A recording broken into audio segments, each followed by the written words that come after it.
April Millsap est une adolescente de 14 ans lorsqu'en 2014, elle va tout simplement disparaître alors qu'elle promenait son chien sur le sentier du village. Son corps sera alors retrouvé inanimé quelques heures plus tard et une chasse à l'homme s'ouvrira pour savoir qui était celui qui avait commis cet acte atroce. Pour tout savoir sur la triste et mystérieuse histoire de April Millsap, lançons-nous maintenant dans la vidéo.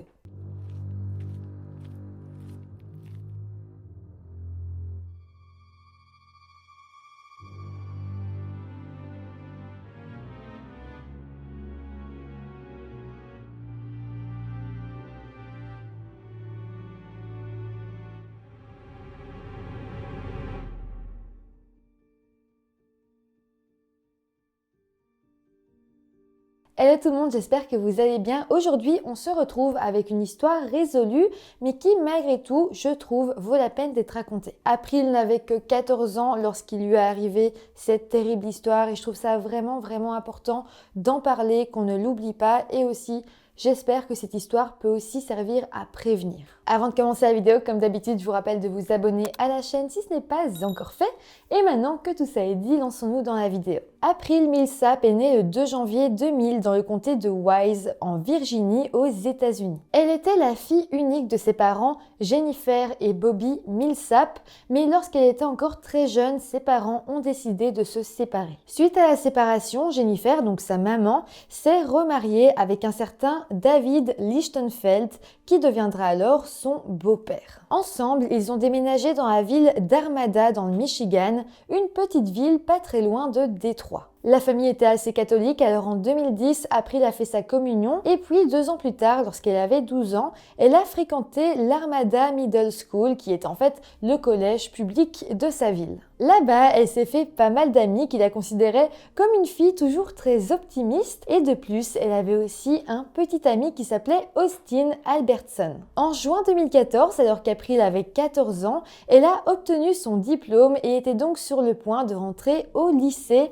en septembre 2014. Mais plongeons-nous alors dans ces vacances d'été 2014, juste avant qu'April rentre au lycée. Nous sommes le 24 juillet donc 2014 et April promenait son chien qui s'appelle Penny le long du Maycomb Orchard Trail, qui est en fait un petit sentier où les gens du coin allaient se balader. D'ailleurs, April y allait promener son chien à peu près tous les jours vers 17h, mais ce jour-là, elle était un peu en retard sur son planning et elle a quitté son domicile plutôt vers 18h. On a quand même pas mal d'informations sur la balade qu'April a fait avec son chien ce jour-là, parce que sur son téléphone, elle avait une application fitness qui utilisait son GPS. Donc on sait par exemple qu'elle a marché à une vitesse moyenne de 6 km/h, mais on sait aussi que vers 18h20, donc 20 minutes après qu'elle ait quitté son domicile, d'un coup son pas s'est accéléré. On peut alors imaginer qu'elle s'est mise à courir et ça pendant 10 bonnes minutes. Par la suite, à 18h28, son rythme est redevenu normal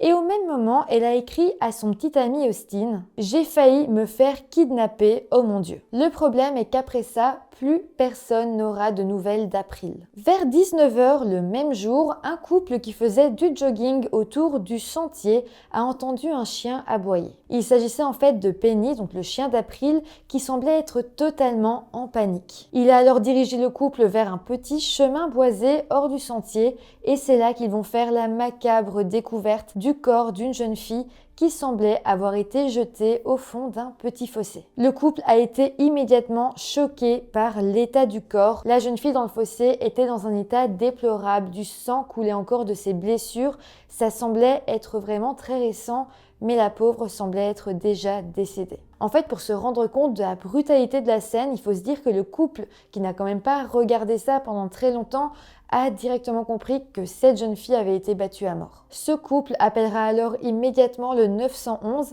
et lorsque les médecins arriveront sur les lieux, ils déclareront la jeune fille morte. Les policiers de leur côté noteront que cette jeune fille avait été retrouvée avec sa chemise partiellement enlevée, son soutien-gorge déchiré et son pantalon baissé. De plus, le côté droit de son visage et de son cou avait des empreintes de semelles de chaussures de course, comme si la personne qui lui avait fait ça l'avait ensuite piétiné. De plus, vu l'état du corps et comment les vêtements avaient été déchirés et ouverts, les policiers noteront que probablement elle avait été agressée sexuellement. Mais là, tout de même, je vous précise que personne ne savait qui était cette jeune fille retrouvée assassinée. Alors du côté de Jennifer, donc la maman d'April, elle a commencé à s'inquiéter quand vers 20h, sa fille n'est pas revenue de sa balade avec son chien. C'est à ce moment-là qu'elle a décidé d'appeler Austin, le petit ami de sa fille, pour demander s'il avait eu des nouvelles d'April, et Austin parlera simplement de ce dernier message étrange, comme quoi April disait avoir failli se faire enlever. Mais ce message avait été envoyé 1h30 plus tôt, donc la situation était de plus en plus inquiétante. Austin et Jennifer ont alors décidé de sortir et d'aller eux-mêmes sur le sentier où April était censée être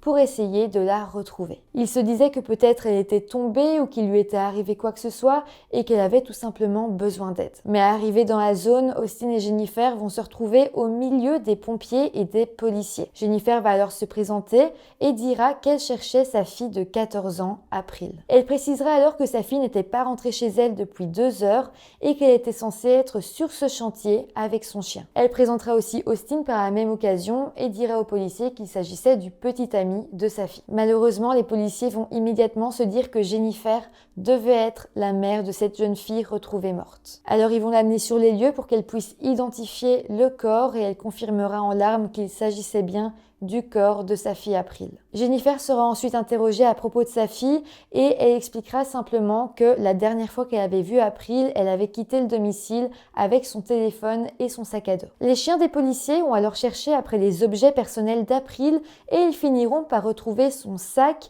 à 700 mètres du corps près d'une petite maison. Un peu plus tard, le téléphone d'April va lui aussi être retrouvé, il avait comme été jeté un peu plus loin et là, grâce à ça, les policiers ont pu fouiller à l'intérieur et avoir des informations supplémentaires. Donc comme je vous l'ai dit, ils vont trouver cette application fitness dont je vous ai parlé et c'est grâce à cette application qu'ils vont pouvoir avoir autant d'informations sur sa cadence, ses temps de pause et sur les moments où elle a commencé à courir. Malheureusement, à partir de 18h30, les enquêteurs vont se rendre compte que l'application fitness ne donnait plus aucune information, comme si quelqu'un avait pris le téléphone et l'avait éteint. Donc on imagine que c'est à ce moment-là que quelqu'un s'est attaqué à April. On pense qu'ensuite la personne a pris le téléphone et l'a tout simplement jeté plus loin à l'endroit où on l'a retrouvé. Les policiers ont alors essayé de tout mettre en place pour coincer l'assassin d'April et quelques heures seulement après les faits, ils ont ouvert une ligne téléphonique au cas où un témoin aurait vu quelque chose. Presque immédiatement, un monsieur a alors appelé pour dire que lui et ses 2 filles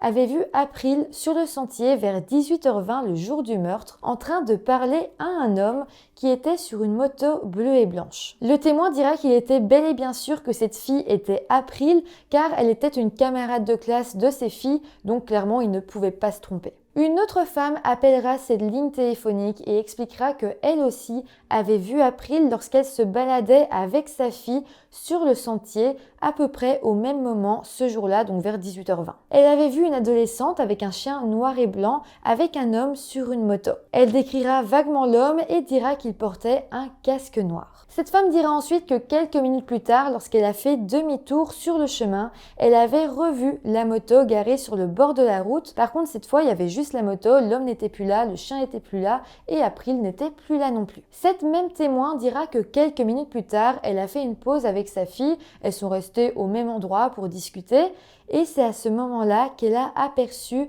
justement cet homme avec sa moto mais au milieu de la forêt. Il était là au milieu des troncs d'arbres et il ne bougeait pas. D'ailleurs, elle dira que lorsque leurs regards se sont croisés, elle a senti un sentiment assez étrange et elle a eu peur. Et là, elle s'est dit qu'il fallait qu'elle parte, donc elle a pris sa fille et elles sont vite reparties chez elle. La police va alors visionner des images de caméras de surveillance qui étaient positionnées sur le chantier et effectivement, à 18h49, une de ces caméras a filmé un homme sur une moto bleue et blanche avec un casque noir en train de quitter la scène de crime. Et puis, le lendemain du meurtre, par un simple hasard, un policier de la ville qui revenait au poste de police après sa pause déjeuner et qui passait donc justement par ce sentier va apercevoir une moto tout-terrain bleue et blanche qui était garée sur le bord de la route principale. Évidemment, tout le monde ne faisait que parler du meurtre d'April. Ce policier en avait entendu parler, il avait entendu parler de ce suspect sur une moto blanche et bleue.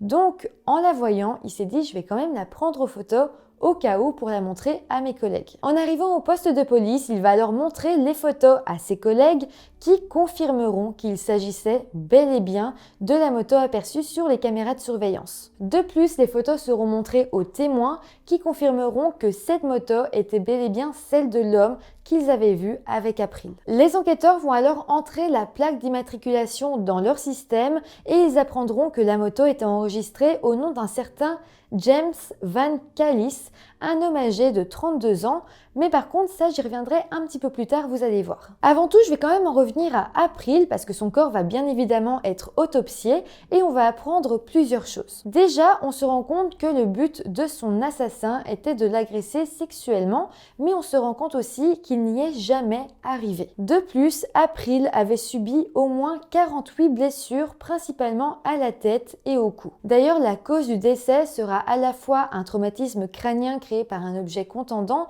mais aussi une asphyxie créée par une compression du cou. Donc grâce à tous ces indices, il va être assez facile pour les enquêteurs en quelques jours d'imaginer un scénario probable. On va donc essayer de se le représenter ensemble. Il est 18h le 24 juillet et April sort de chez elle avec son chien et part pour se balader dans le petit sentier aux abords de chez elle. À 18h20, un homme à moto arrive à sa hauteur et commence alors à discuter avec elle. April ne se sent plus vraiment en sécurité et elle coupe court à la conversation, mais l'homme essaye de s'en prendre à elle. April comprend alors qu'elle est en danger et elle va alors se mettre à courir pendant 10 longues minutes jusqu'à un moment où elle va se rendre compte que l'homme n'est plus du tout derrière elle.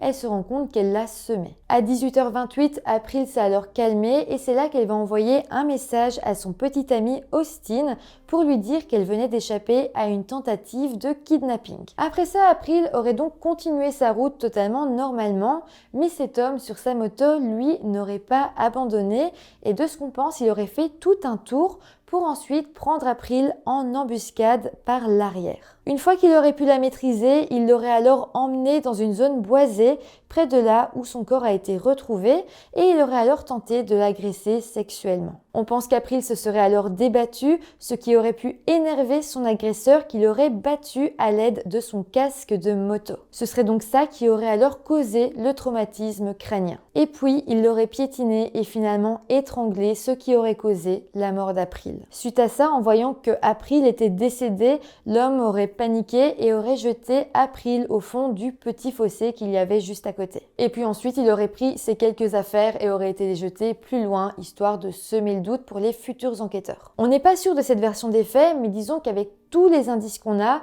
c'est la chose la plus probable. On se dit que peut-être le but premier de cet homme n'était pas de tuer April, mais d'abuser d'elle sexuellement, et que les choses auraient fini par mal tourner et qu'il l'aurait finalement tuée volontairement ou non. Les enquêteurs vont alors maintenant essayer de dresser une liste des suspects potentiels et Austin, le petit ami d'April, va être sur cette liste. Les enquêteurs se disent que peut-être il se serait envoyé des messages à lui-même sur le téléphone d'April pour semer le doute pendant que justement il était en train de s'en prendre à April. Mais bon, au final, ils vont pas le soupçonner très longtemps, ils vont se rendre compte qu'Austin avait un très bon alibi. En plus de ça, il passera le test du polygraphe qu'il réussira haut la main, donc Austin sera officiellement enlevé de la liste des suspects. De toute façon, comme je vous l'ai dit plus tôt, le suspect principal va être James Van Callis, qui est l'homme à qui appartenait la moto aperçue sur le sentier le jour du meurtre. En enquêtant sur lui, la police va alors trouver des preuves matérielles prouvant que James était bel et bien lié au meurtre. Déjà, on va retrouver une de ses empreintes digitales sur la scène de crime, mais ce n'est pas tout, il sera clairement identifié sur les images de caméras de surveillance. On le verra, lui, sur sa moto, en train de quitter la scène de crime à 18h49 le jour du drame. Évidemment, on avait ces images depuis le début, mais c'était difficile de reconnaître un homme simplement avec les images. Mais maintenant qu'on savait qui était James, on pouvait comparer son visage à celui de l'homme sur les images de caméras de surveillance. Et clairement, les policiers ont vu qu'il s'agissait du même homme. Mais bon, James de son côté va évidemment clamer son innocence et dira d'ailleurs qu'il ne connaissait même pas April. Sa mère, Brenda Puppy, ira même parler aux journalistes et leur dira qu'il s'agissait simplement d'un complot dirigé contre son fils, car selon elle, les policiers étaient mis sous pression pour trouver un coupable et que son fils, James, était simplement au mauvais endroit au mauvais moment. Malgré tout, il y avait quand même suffisamment de preuves à l'encontre de James dans le dossier pour que les enquêteurs puissent faire une perquisition à son domicile qui se situait à une quinzaine de kilomètres de la ville d'Armada. La perquisition va alors avoir lieu, mais rien de notable sera trouvé sur place, mis à part une énorme plantation de cannabis. Et suite à ça, la police a même condamné James pour trafic de stupéfiants. Mais bon, ça c'est une autre histoire et ça n'a pas grand chose à voir avec la mort d'April. Mais en tout cas, grâce à cette perquisition, les policiers ont quand même su coincer James pour un autre crime. À part ça, James sera interrogé par rapport à ses allées et venues sur le sentier le jour du meurtre et il dira se souvenir avoir quitté sa maison en moto vers 17 h ce jour-là. Il allait en fait rendre visite à son frère et il devait pour ça rouler jusqu'à l'autre bout de la ville d'Armada pour arriver jusqu'à la maison de son frère. Pour ça, il devait donc passer par ce petit sentier où April est décédé et il dira avoir fait la route en une seule fois sans s'arrêter. Donc il est parti de chez lui à 17 h, a traversé ce petit sentier puis une autre partie de la ville et est arrivé chez son frère à 18 h. À ce moment-là, il n'y a pas de souci parce que April, on sait où elle était encore chez elle. C'est à 18 h qu'elle est sortie promener son chien. On pense en fait que l'assassin d'April s'en est pris à elle vers 18 h 30 à peu près, en tout cas quoi qu'il arrive avant 19 h puisque son corps a été retrouvé aux alentours de 19 h. Mais voilà, James donnera un alibi et dira qu'il est resté chez son frère de 18 h jusqu'à 19 h 30. Donc avec ça, c'était impossible qu'il soit sur le sentier à 18 h 30 pour s'attaquer à April. Le problème ici, c'est que les images de caméras de surveillance l'ont filmé sur le sentier en train de quitter la scène de crime à 18 h 49, heure où il dit être chez son frère.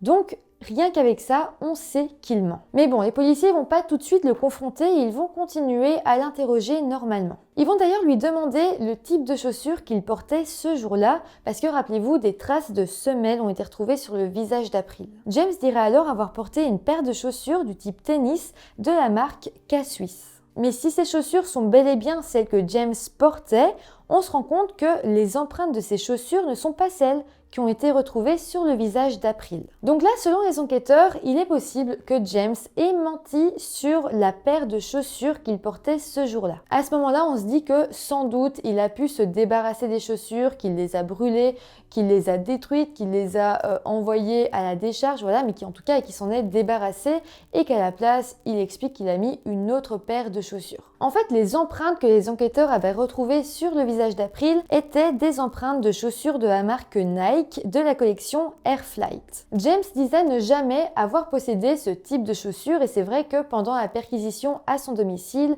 les enquêteurs n'ont pas retrouvé cette paire en particulier. Mais malgré tout, il restait persuadé que James avait eu une paire de Nike Air Flight avant de s'en débarrasser. Ils ont alors parcouru tous les moindres recoins de ses réseaux sociaux et puis ils ont enfin retrouvé des photos de lui portant à ses pieds ces fameuses Nike Air Flight. Suite à ça, le 8 octobre 2014, James Van Callis est accusé du meurtre, de l'enlèvement et de la tentative de viol d'April Millsap. Il sera alors placé en détention provisoire en attendant son procès qui aura lieu le 20 janvier 2016. Au procès, un témoin clé va alors venir témoigner.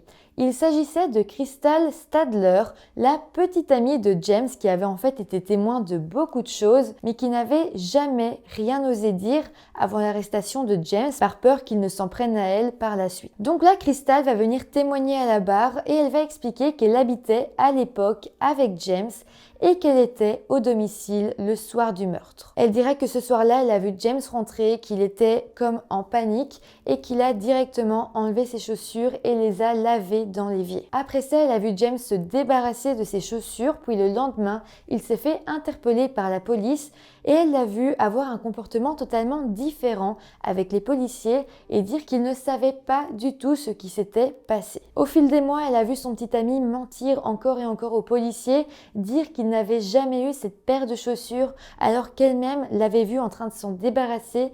Elle avait tout vu, elle savait toute la vérité, mais elle n'avait jamais rien osé dire. Elle savait en fait que James était un homme violent, qu'il ne fallait pas l'énerver et elle avait peur pour sa propre vie, pour sa propre sécurité. Elle dira donc qu'elle avait dû endurer tout ça en se couchant tous les soirs à côté d'un monstre sans jamais rien dire. D'ailleurs au procès, on va quand même bien se rendre compte que James ne s'était jamais rendu chez son frère ce jour-là comme il le prétendait. On pense alors qu'il avait simplement fait des allers-retours sur le sentier, tel un chasseur à la recherche de sa proie. D'ailleurs, au procès, on montrera plusieurs images de caméras de surveillance montrant James en train de faire des allers-retours sur le sentier et même avec les images devant lui, James va jurer qu'à ce moment-là, il était chez son frère et que ce n'était pas lui. D'ailleurs, le frère de James restera lui très évasif. Il dira que James était bel et bien venu chez lui. Par contre, il ne donnera jamais d'horaire très précis et donc il ne fera jamais vraiment avancer les choses. Par la suite, pendant le procès, va venir le moment où le médecin légiste va détailler la brutalité du meurtre et pendant tout le récit,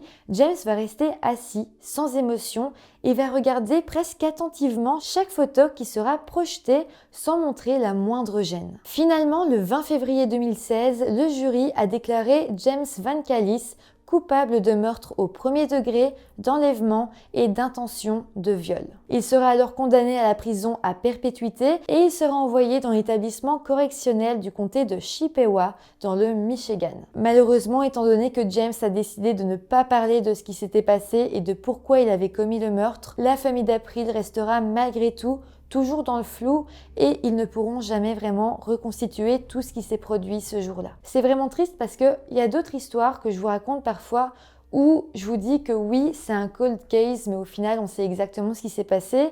Ici, c'est un peu le contraire. On sait qui s'en est pris à April, mais par contre, on ne sait pas du tout ce qu'il s'est passé et pourquoi il s'en est pris à elle. Oui, il est en prison, oui, il purge sa peine, mais malheureusement, peut-être qu'il ne parlera jamais. En tout cas, c'est comme ça que cette histoire, cette vidéo se termine. N'hésitez pas à me donner en commentaire toutes vos impressions, je les lirai attentivement. N'hésitez pas aussi à me dire si vous avez apprécié la vidéo. Aussi, si c'est le cas, n'hésitez pas à mettre un petit pouce en l'air, ça fait toujours plaisir, à vous abonner à la chaîne. Et moi, je vous retrouve très bientôt pour une nouvelle vidéo. Bye!